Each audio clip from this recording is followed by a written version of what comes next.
Hi, my name is Carina Ockedahl, editor of Astronomy by Night. Today we have with us Chris and Shane from the Actual Astronomy Podcast.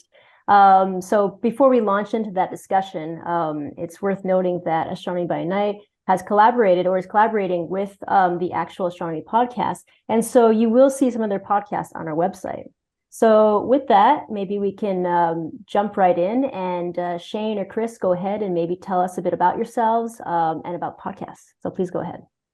Yeah, for sure. Thanks, Karina. So my name is Shane Ludtke, co-host of the Actual Astronomy Podcast. And I've been involved in astronomy now. Well, I've had a lifelong interest in it. First memory of astronomy was looking through a telescope that my mother took me to. I think I was maybe 8 or 9, somewhere in that range.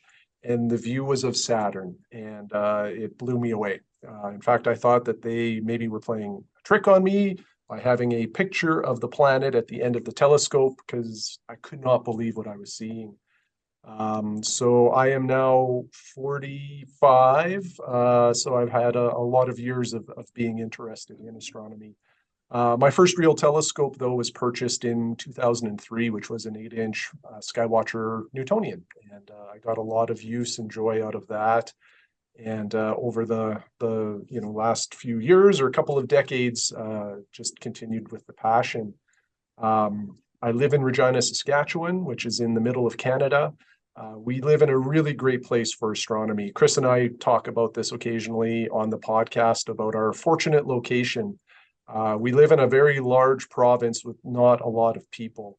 And when you take people out of the equation, you take lights out of the equation as well. So we have a lot of dark skies, and it's a very flat terrain. So we have excellent views of the horizon, which is very beneficial at times like right now, where Mercury is, an object of interest, but not too far from the horizon.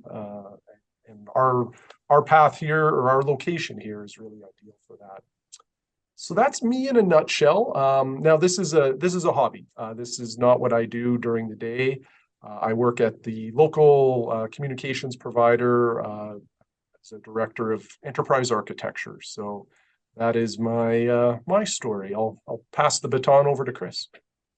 Got it. Thanks, Jane. Thanks, Shane. So I'm Chris Beckett. I always think of me as the co-host, and you're the host, Shane. But I appreciate you taking on the co-host responsibility as well.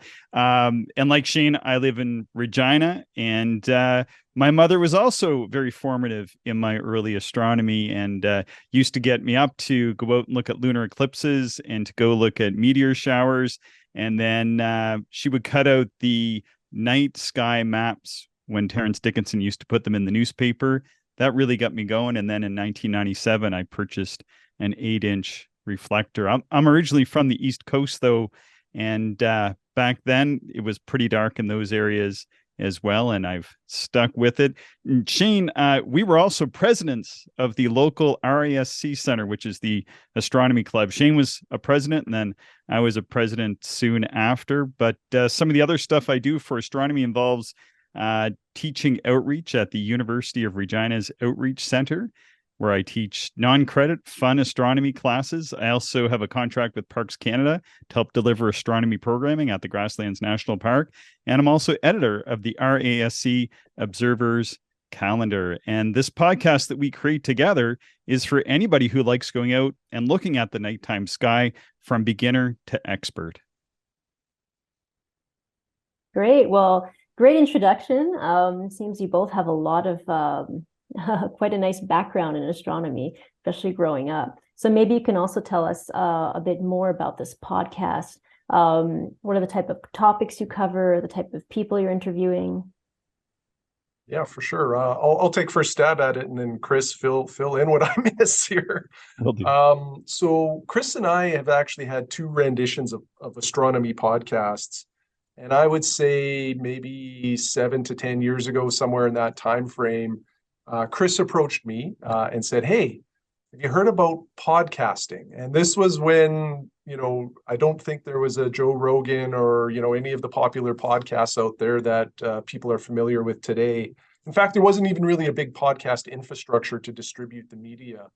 But Chris was on the cutting edge and said, "Hey, do you want to give this a try?" And we did. And Chris, it was Chris's brainchild, and we did about 7 or 8 episodes, and then it kind of fizzled out because it was a lot of effort. And at that time, we I don't know if we had a lot of listeners outside of some close friends and family, probably. So anyway, fast forward to about 2020.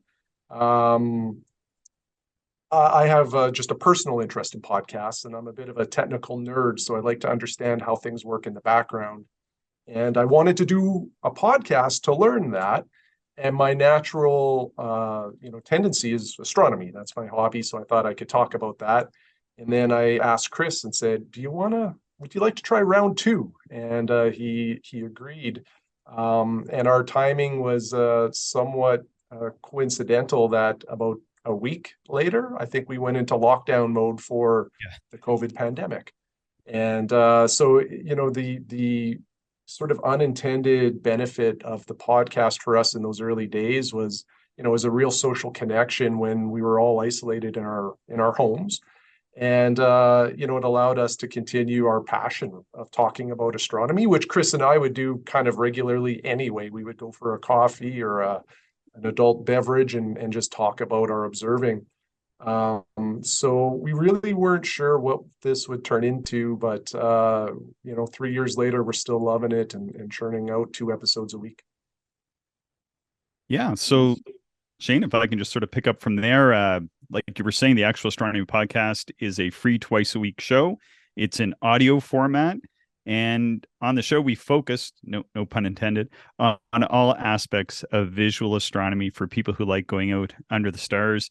Each month, we begin with objects you can see in the night sky, and we are listener driven. So people write in with their own show ideas, observations, gear questions.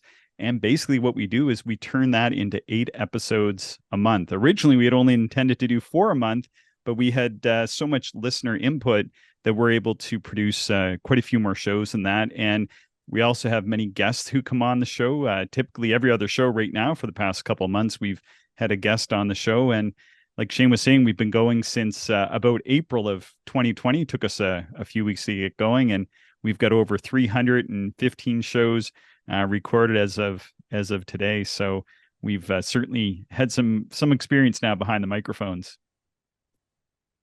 I'm curious to know what is one of the most interesting topics that you've covered to date on your podcast? Well, for me, and I'm going to speak very selfishly. For me, it was when we had Dr. Stella Kafka on the podcast as a guest speaker. In fact, she was one of our very early guest speakers, maybe our second or third. And she at that time represented the American Association of Variable Star Observers, the AAVSO, and brought to light all of these services and support that organization provides and how much observing variable stars they promote and drive. So why I found that to be the most interesting is because and still actually, I don't do a lot of variable star observing. I do more now since that episode. But prior to that, I really didn't. So I learned a lot from Stella that episode. And in general, when we have guests on, that's one of the highlights for me is just how much I get to learn from all of these other folks when we're able to discuss various topics.